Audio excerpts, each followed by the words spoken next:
স্বাগতম আপনাকে। সব রকমের আপডেট এবং লেটেস্ট নিউজ পেতে অবশ্যই চ্যানেলটিতে সাবস্ক্রাইব করুন। ধন্যবাদ। এবার পর্দায় হাশমি সানির রোমান্স ভিডিও। এভাবেই রোমান্স করছিলেন হাশমি এবং সানি লিওন।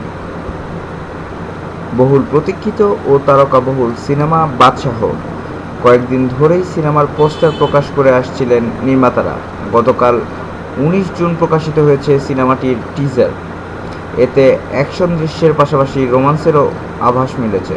1975 সালে ভারতে জরুরি অবস্থা জারি হয়েছিল। এই প্রেক্ষাপটে নির্মিত হয়েছে বাদশাহ। এক শহর থেকে অন্য শহরে ভারতের সংরক্ষিত স্বর্ণ নিয়ে যাওয়ার সময় তা চুরির চেষ্টা করে অজয় দেবগন, ইমরান হাশমি, ইলিয়ানা ডিক্রুজ, এশা গুপ্তা, বিদ্যুৎ জামাল ও সঞ্জয় মিশ্রা। এর জন্য তারা পান 96 ঘন্টা সময়।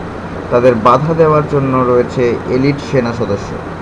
শেষ পর্যন্ত তারা স্বর্ণ চুরি করতে পারবেন কিনা তা নিয়ে সিনেমার গল্প। টিজারের শুরুতেই দেখা যায় 1975 সালের একটি ফুটেজ।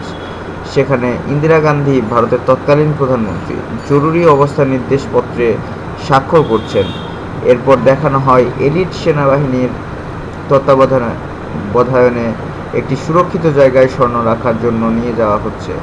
তারপর সিনেমার চরিত্রগুলোকে একের পর এক পরিচয় করিয়ে দেওয়া হয়। টিজারে বেশ কিছু অ্যাকশন দৃশ্য দেখা গেছে। এছাড়া অজয়, ইলিয়ানার চুম্বন এবং ইমরান হাশমি, সানি লিওনের অন্তরঙ্গ রোমান্স দেখা গেছে। সিনেমায় অতিথি চরিত্রে অভিনয় করছেন সানি লিওন।